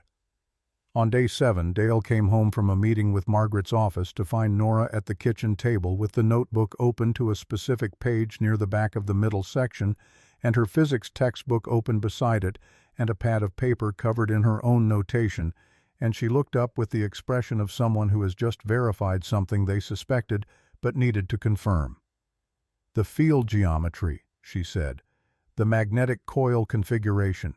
She was working toward it from 2 directions simultaneously, the theoretical derivation and the experimental calibration, and using each to constrain the other. That's not in any of the Lab 7 papers. They were only running the theoretical derivation. That's why they kept hitting the wall. "Yes," Dale said. "How long did it take her to develop the dual-track approach?" "About 8 months. 2010 into early 2011. She called it triangulating from both ends of the problem. She said if you only approach from theory, you're always one assumption away from a dead end you can't see coming. The experimental data keeps you honest." Nora looked at the notebook, then at him. She was 33 when she figured that out. 34 when she had it fully worked out. 35 when we proved it ran. Nora was quiet for a moment, doing the arithmetic of her mother's age against her own current position in the world. Then she went back to the notebook with the particular settled quality of someone who has found their direction and doesn't need to announce it. The independent technical review was conducted by a 5-person board assembled by Bryce Walton in coordination with Margaret's office to ensure independence. Dr. Eleanor Baird led it. She was 51 years old, had spent her career at MIT's Plasma Science and Fusion Research Center, had published more on magnetic confinement than anyone currently working in the American academic system, and had the quality that genuine expertise produces in people who are also honest, a complete absence of the need to perform certainty, because she had the real thing. She arrived at the Nexus facility on day 9 with 2 colleagues and spent 3 days with the truck and the documentation and the field geometry schematics that Dale walked her through in person, answering every question with the precision of someone who had been preparing for this specific conversation for 10 years, because in a sense, he had been. Dr. Baird did not speak to Dale beyond the technical requirements of the review during those 3 days. She was not cold, she was focused, which is different. On the 3rd day at the end of the afternoon session, she shook Dale's hand and held it for a moment longer than the handshake required and said simply that she would have the report completed within the timeline. Her voice had something in it that Dale recognized as the sound a person makes when they are keeping a larger response under professional management. The report came on day 18. Bryce forwarded it to Dale with a single line of text above the attachment, "I wanted you to have this before anyone else." Dale read it at the kitchen table at 6:45 in the morning while Nora was still asleep. The report was 41 pages. Dr. Baird had used the word revolutionary 3 times in the body, which was unusual for a technical document from MWT, and indicated something about the degree to which the subject matter had exceeded the standard professional vocabulary. In the conclusion, which ran 4 paragraphs, she had set aside the conventions of academic restraint entirely and written in the measured but unqualified language of a person who has run out of reasons to qualify. The Phoenix reactor represented the most important single development in energy science since the controlled splitting of the atom, and the field geometry solution it incorporated was an achievement of the kind that appears once in a scientific generation, if then. Sarah's annotated derivations, the report noted, showed a clarity of thinking that moved from theoretical problem to practical solution without sacrificing rigor at either end. The dual-track methodology was, in Dr. Baird's assessment, not something that would have been reached by the Lab 7 team in their current configuration within any reasonable projection window. The word never appeared once in a subordinate clause, hedged appropriately for a scientific document and unmistakable in its meaning. Dale read the conclusion twice. He closed the document. He sat in the kitchen with his hands around his coffee and looked at the lamp above the stove off in the early morning light, the way it always was when Nora was still asleep, and he let the full weight of the report's language settle through him without trying to manage where it landed. 41 pages confirming what he'd known since 2:17 in the morning on January 14, 2012, in a cold garage in Pasadena with his wife's hand on his arm. He drank his coffee. The DOE meeting was on day 15 in Washington. Dale wore the suit, a charcoal gray he'd bought in 2018 for a job interview at an engineering firm that had gone nowhere, cleaned twice since, and hung in the back of the closet with the kind of care that said he'd always understood he might need it again. He took the early flight and arrived at the DOE building on Independence Avenue at 9 in the morning and was in a conference room by 9:30 with Caldwell on one side of the table, 2 deputy secretaries on the other, and a man from the National Security Council whose presence was not explained, and whose attention was complete, and whose questions were the most technically specific of anyone in the room. Dale answered questions for 4 hours. He was methodical and precise, and he did not perform humility or confidence. He simply answered what he was asked with the accuracy of someone who had been the world's leading expert on a specific subject for 13 years and had been waiting for someone to ask the right questions. At the end, the senior deputy secretary stood and shook Dale's hand and said in the direct and unadorned manner of a government official who had stopped performing for the afternoon, "Dr. Mercer, the federal government has a significant interest in ensuring that what happens next with this technology happens correctly. I want you to understand that interest is on your side." "Thank you," Dale said. He meant it without qualification. He flew back that evening and took a cab from the airport and came into the apartment to find Nora at the kitchen table with her textbook and notebook and the particular silence that meant she was somewhere deep in a problem and didn't want to be pulled out of it. He sat down across from her and waited. She looked up after a moment. "How'd it go?" "I think your mom's engine is going to get built," he said. Nora looked at him for a long moment with Sarah's eyes direct and present, and doing something behind them that he recognized as the process of confirming what she already believed. Then she looked back at her notebook. "I know," she said in the voice of someone stating a fact that was never really in question. Dale had to turn and look out the window for a moment before he could say anything else. Owen Merritt arrived at the apartment at 2 in the afternoon on day 16. He was 56, with the unhurried manner of someone who had learned by doing that the most important thing a journalist could offer a source was the actual experience of being listened to, not the performance of it.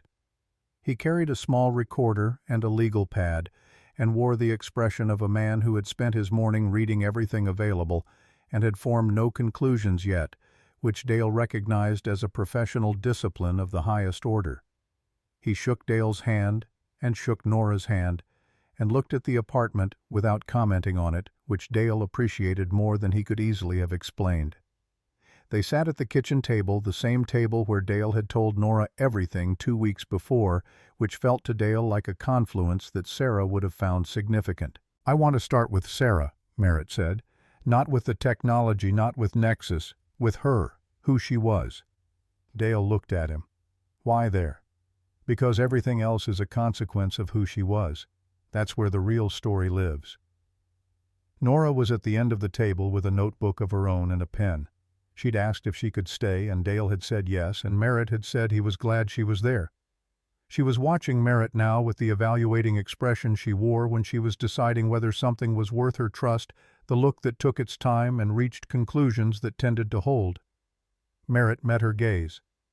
"You can ask me anything, at any point. It's not only your father's story." Nora set her pen against the notebook.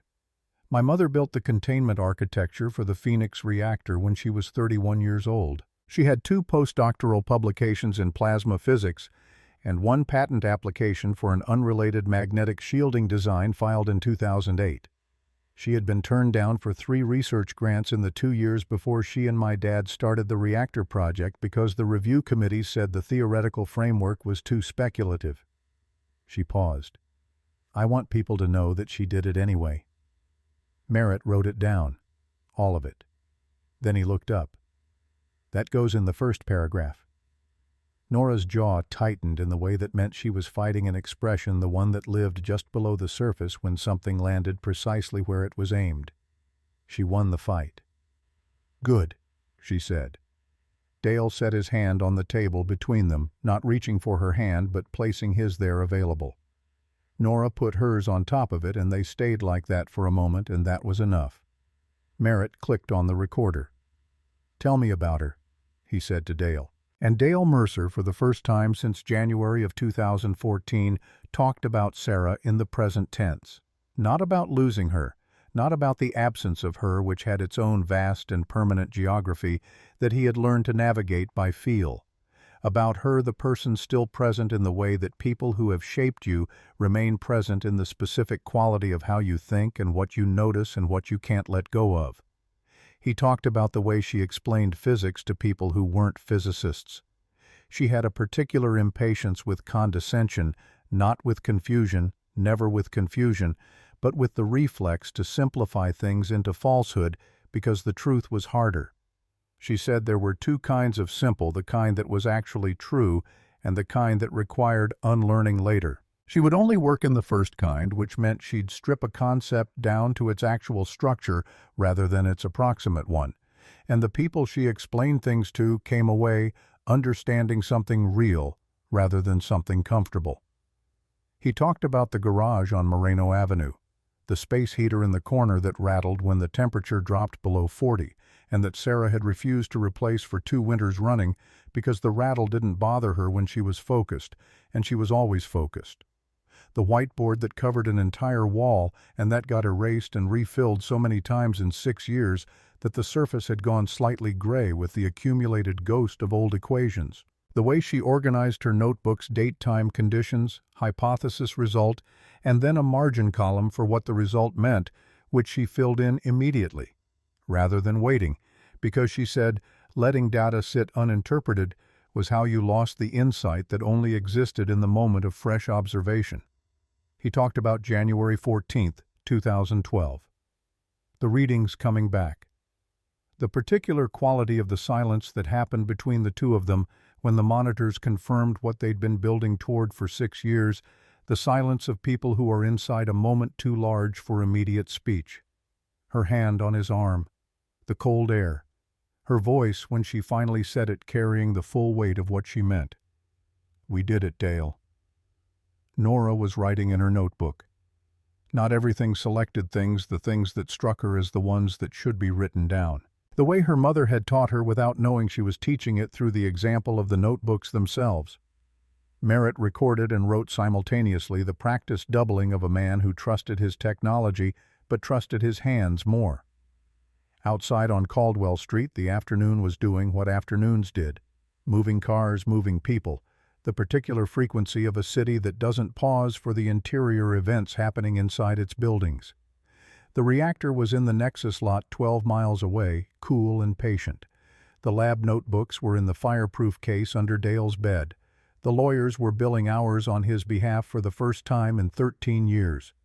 A senator was in Washington making calls that were starting to produce responses. A journalist was sitting at his kitchen table with a recorder running. There was time. For the first time in a very long time, there was enough time. The article ran on a Thursday morning 22 days after the showcase.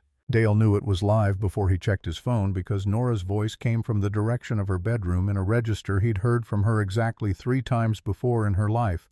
Not alarm, not distress, but the sound that comes out of a person when something they've been holding their breath about lands exactly where it should. He was at the stove with the coffee going. He set down the pot and walked to her doorway. She was sitting on her bed with her laptop and both hands over her mouth, and her eyes bright and wet in the way they got just before the fighting it mechanism engaged. "Dad." Her voice was steady in the way that required effort. "Read the first paragraph." He took the laptop from her. Sarah Whitfield Mercer was 31 years old when she solved a problem that had defeated the world's largest research institutions for 40 years. She did it in a converted garage in Pasadena, California, using equipment she and her husband Dale purchased with a second mortgage on their home. She called the result the Phoenix reactor, not because she knew it would work, but because she believed that it had to. Sarah Mercer died in March of 2014 at 37, without ever seeing the inside of a patent office again. Her name does not appear anywhere on the Nexus Energy Solutions intellectual property filings that are built on her work. That ends today. Dale read it twice. He handed the laptop back to Nora.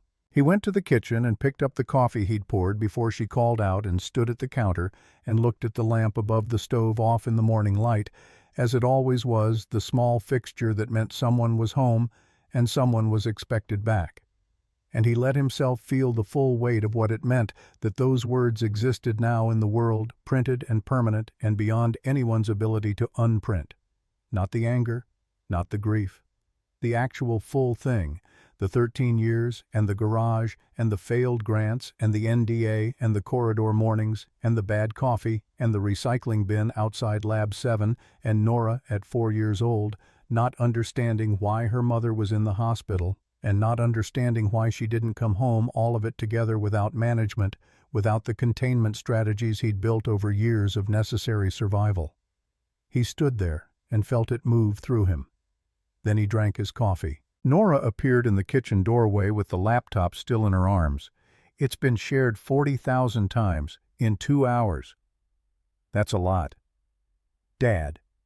She looked at him with the look she'd been developing for 3 weeks, the one that had replaced the look of a girl who didn't entirely know who her father was, with the look of someone who did and was still learning the full dimensions of it. "Are you okay?" "Yes." "Are you actually okay? Or are you doing the thing where you say you're okay so I don't worry?" He looked at his daughter. Sarah's cheekbones, Sarah's directness, and something that was purely and irreducibly Nora herself. Some combination of both of them and neither of them that had been becoming itself for 16 years in the apartment on Caldwell Street. "The second one a little," he said, "but also actually the first one." She came and stood beside him at the counter and leaned her shoulder against his arm, and he put his arm around her, and they stood there in the kitchen of the apartment while the internet discovered Sarah Whitfield Mercer, and neither of them said anything, and neither of them needed to. By noon on Thursday, 3 journalists had called. By 3 in the afternoon, Margaret had fielded inquiries from 2 additional law firms wanting to join the action as co-counsel, which she described as a very good sign about how the other side was currently feeling.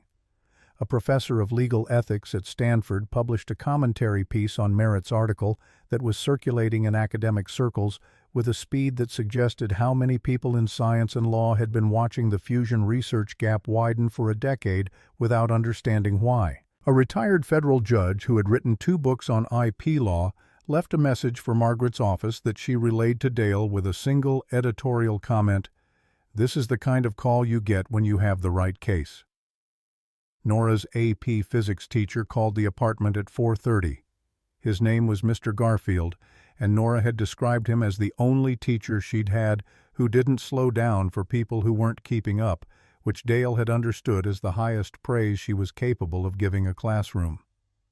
Garfield introduced himself and said without preamble that Nora had cited the Lab 7 containment architecture paper in her paper last year, and he'd like Dale's permission to tell his class what that research actually was and where it had come from, and he'd also like to invite Nora to present to the class about her mother's work if she was willing. Dale looked at Nora, who was across the room pretending not to listen with the focused intensity of someone listening very carefully. "Nora," he said, "your physics teacher wants to know if you'd like to present to your class about the Phoenix reactor." She looked up. Something moved across her face through several registers, quickly surprised the reflexive pull of self-doubt, and then something that settled and held a decision being made in real time about who she intended to be in relation to this material. "Yes," she said. Dale relayed this. Garfield said good and ended the call with the efficiency of a man who didn't require additional ceremony. Nora looked at Dale with the expression of someone who had just committed to something and was now doing the preliminary architecture. "I'm going to need the lab notebooks," she said. "At least 3 of them. The early ones and the 2010 ones, the ones where she's working out the dual-track approach. They're yours." She nodded once, the nod of someone filing a confirmation, and went back to what she'd been doing.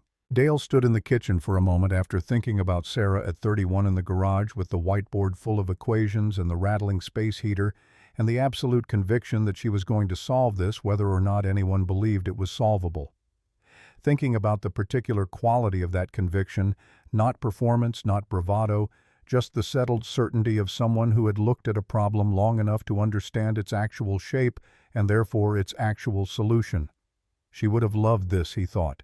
The specific flavor of what was happening, the cascade of it, the way one true thing once visible pulled other true things into view behind it. Sarah had loved cascades. She'd said once that physics and justice operated on similar principles.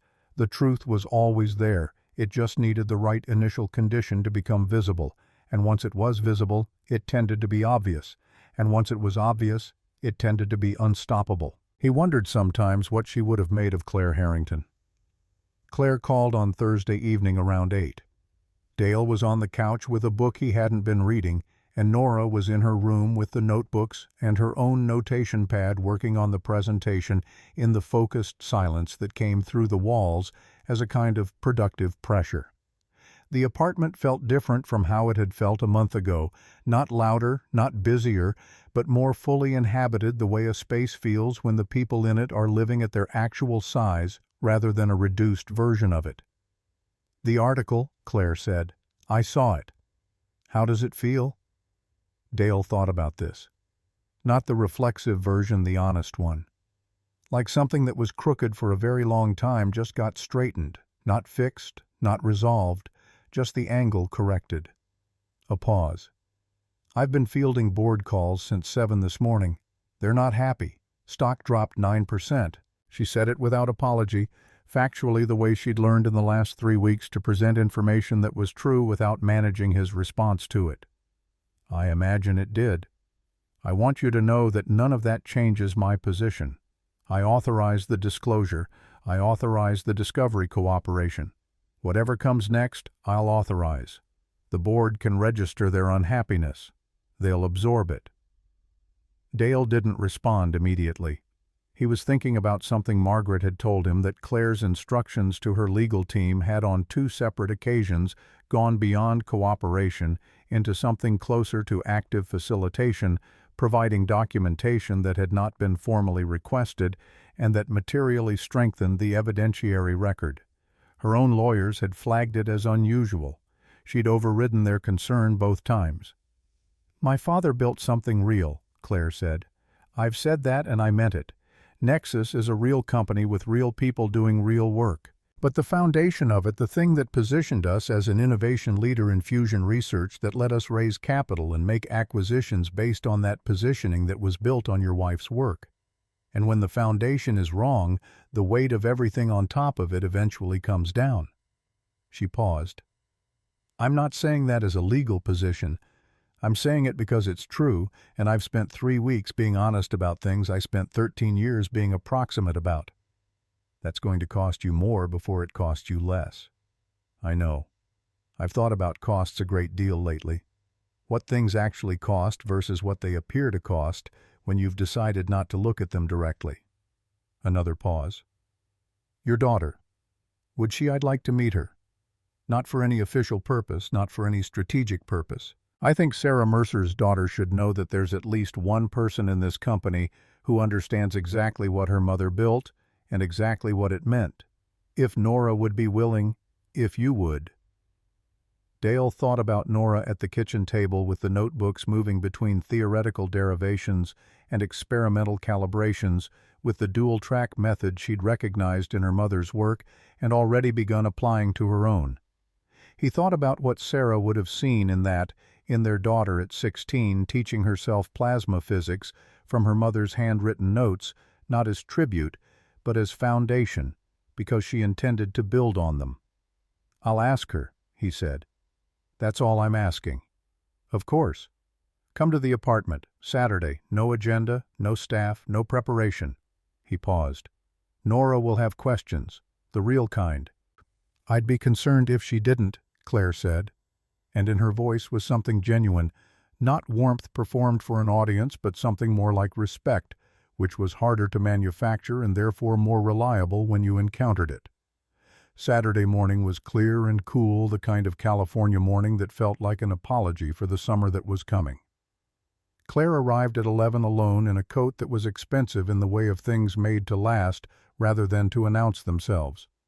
She stood at the door of the apartment with the expression of someone who had thought carefully about what her face should do when this moment arrived, and then recognizing the futility of that preparation, had abandoned it. Nora opened the door. They looked at each other, the CEO of a $40 billion company and the 16-year-old daughter of the woman whose work had provided that company's most significant claim to distinction. And there was a moment of the kind of mutual assessment that happens between people who are both smart enough to understand that the moment matters and honest enough not to pretend otherwise. "Hi," Nora said. "Hi," Claire said. "Come in." Dale made coffee and sat at the end of the table and let Nora run the conversation. She'd earned that entirely, and watching her run it was one of the better things he'd experienced in recent memory. She asked Claire about the acquisition process, not aggressively, with the precision of someone who wanted to understand the actual mechanism. She asked about Lab 7, about what Claire had known and when. Then she asked the question that made Claire go very still. "Did you ever read any of my mother's published research before the acquisition?" "No," Claire said. "I hadn't." "Have you since?" "Yes, everything, in the last 3 weeks." "What did you think?" Claire held Nora's gaze across the table, and Dale watched her choose honesty the way he'd watched her choose it twice before, not as performance, as practice, something she was getting better at through repetition. "I think your mother was the most naturally gifted applied physicist I've ever read. The clarity of her thinking, the way she moved from theoretical problem to practical solution without losing rigor at either transition, it's extraordinary. The kind of mind that comes along once in a generation, if that often. She could see the shape of a solution before she had the proof for it, and then she built the proof without cutting corners." She paused. "I think my father knew exactly what he was taking when he took it." Nora was quiet for a moment. "Why are you telling me that? It would have been easier to say something that sounded good without being quite that specific." "Because you asked me what I actually thought," Claire said. "And you're Sarah Mercer's daughter. You'll know the difference between what's honest and what's diplomatic, and I've spent enough time in this situation being approximate that I don't intend to continue." Nora looked at her with the full measuring capacity of her mother's eyes for a long moment. Then she reached across the table and opened lab notebook number 2, the 2009 notebook. Sarah's handwriting dense and precise and alive on the pages in the way that handwriting is alive when the person producing it is thinking at full speed. "This is the first complete drawing of the containment architecture, February 14, 2009. She was 32 years old." Nora turned to a page near the middle and pointed to a note in the margin written in the smaller script Sarah used for observations she wanted to flag. "She wrote this here. This works. I don't know yet exactly why I'm certain, but I am. We're going to get there." Claire looked at the page. She looked at it for a long time, at the diagrams and the equations and the notation in the margins, at the handwriting that was precise and rapid and fully inhabited by a person who no longer existed to be met. "She got there," Claire said quietly. "Yes." Nora closed the notebook with both hands, the careful closing of someone handling something irreplaceable. She held it for a moment. "I want her name on the patent. That's what I want. Not money, not an apology, not a foundation named after her. Her name on the thing she actually built. Primary inventor. First." "It will be," Claire said. "I'll make sure of it personally. Whatever the legal process requires, that outcome is not in question from my end." Nora looked at her one more time with the full weight of it. Then something shifted in her face, not the end of the seriousness, but the acknowledgement that the serious thing had been said and received. "Do you want more coffee?" Claire Harrington, CEO of Nexus Energy Solutions, looked at the 16-year-old girl across the table and said, "Yes, thank you," in the voice of someone who understood that they were being offered something that had nothing to do with coffee and who was accepting it in that spirit.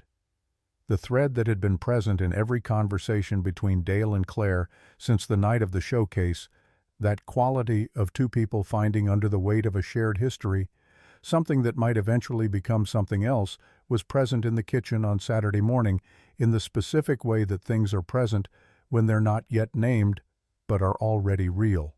Not romance in any forward-leaning sense. Something quieter and more patient, the recognition on both sides that the person across from them was not who they'd believed them to be, and that the revision was significant. Dale noticed it the way he noticed most things, without announcing it, filing it somewhere that wasn't the front of his mind, understanding that it had a timeline that was not subject to acceleration.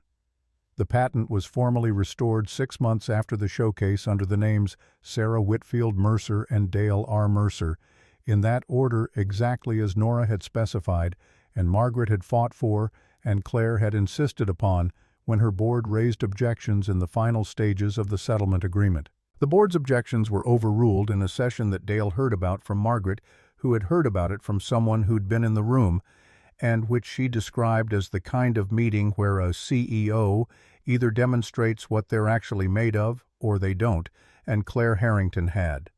Nora presented to her AP Physics class on a Tuesday. She brought 3 lab notebooks, numbers 2, 4, and 7, and a printed copy of Dr. Baird's technical review and the original mission statement Sarah had written in 2008 on a yellow legal pad in the specific handwriting that Nora had been studying for months until she could read it at speed. She stood in front of her classmates for 40 minutes. She did not simplify the physics. She did not offer apologies for the complexity or handholds for people who weren't following. She presented the dual-track methodology and the field geometry solution and the timeline of the development with the precision of someone who had absorbed the material at the level of actual understanding rather than performance, and she let the material be what it was without softening it. When she was done, Mr. Garfield sat at the back of the room in the particular silence of someone who has just been confronted with something that exceeded his expectations for the context. After a moment he said that was the best presentation he had witnessed in 20 years of teaching. Nora said she knew.